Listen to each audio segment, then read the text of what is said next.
पति, पत्नी और नौकरानी। शीतल और अभिमन्यु की शादी को 5 साल हो चुके थे, लेकिन अभी तक उनका कोई बच्चा नहीं हुआ था। इसकी वजह से शीतल और अभिमन्यु परेशान रहते थे, लेकिन उन दोनों से ज्यादा परेशान थी शीतल की सास, यानी अभिमन्यु की माँ जानकी देवी। जानकी देवी चाहती थी कि जल्दी से जल्दी उनकी गोद में पोता या पोती आ जाए, और इसीलिए वो अपनी बहू शीतल को लेकर एक दिन हॉस्पिटल पहुंची। डॉक्टर मैडम, जरा ठीक से चेक करके बताइए ना। कई बड़े बड़े डॉक्टर को दिखाया है, लेकिन मेरी बहू माँ ही नहीं बन पाती। मैंने शीतल को बहुत अच्छे से चेकअप किया है। देखिए, बात यह है कि शीतल के अंदर माँ बनने की कैपेसिटी नहीं है। ये आप क्या कह रही हैं डॉक्टर साहब? कोई तो इलाज होगा ना, कोई दवाई दे दीजिए। देखिए, कुछ प्रॉब्लम ऐसी होती है जिनका कोई ट्रीटमेंट नहीं होता। आई एम सॉरी टू से, लेकिन शीतल कभी माँ नहीं बन सकती, क्योंकि उसके यूट्रस में अंदर से ही कुछ प्रॉब्लम है। घर आने के बाद क्या हुआ माँ? कहाँ लेकर गई थी आप शीतल को? अरे कहाँ लेकर जाती, डॉक्टर मैडम के पास ले गई थी, लेकिन तेरी बीवी तो कभी माँ बन ही नहीं सकती। मम्मी जी, इसमें मेरी क्या गलती? अगर अंदर से कोई प्रॉब्लम है तो उसमें मैं भी कुछ नहीं कर सकती। जानती हूँ, ये बात डॉक्टर के मुंह से सुन चुकी हूँ। अब दोबारा मेरे सामने इस बात का गाना मत गा। अरे माँ, परेशान होने की जरूरत नहीं है, हम सोचते हैं ना कुछ। अरे क्या सोचेगा तू?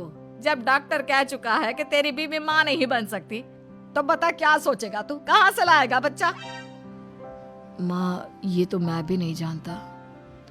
अभिमन्यु, क्यों ना हम अनाथ आश्रम से एक बच्चा गोद ले आए? क्या फर्क पड़ता है बच्चा हमारा हो या गोद लिया हुआ? आई बड़ी बातें बनाने वाली। क्या फर्क पड़ता है?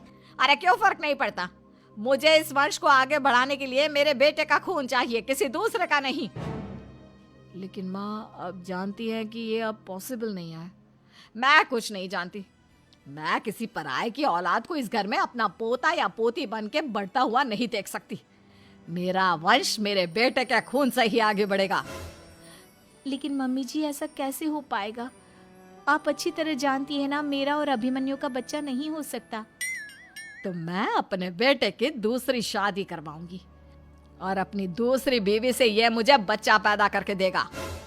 ये आप क्या कह रही हैं माँ? मैं किसी और से शादी नहीं करने वाला।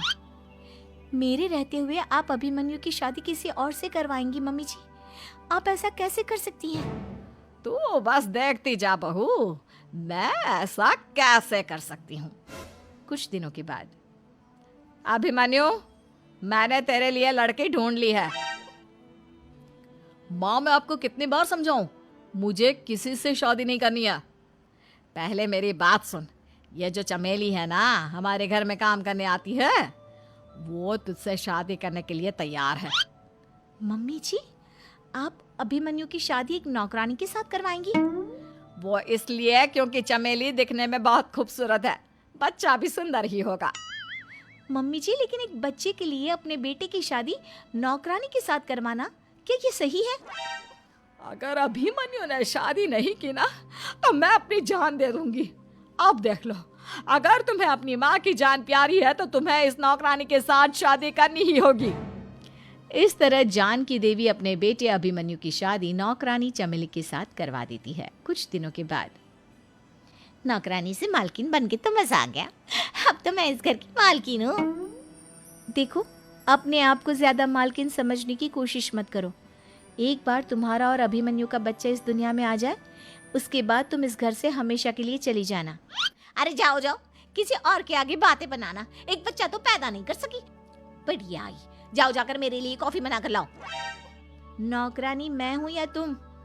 मम्मी जी, देखिए ना शीतल मुझसे किस तरह से बात कर रही है। शीतल, तुम्हें पता है ना चमेली प्रेग्नेंट है, मेरे बेटे के बच्चे की माँ बनने वाली है।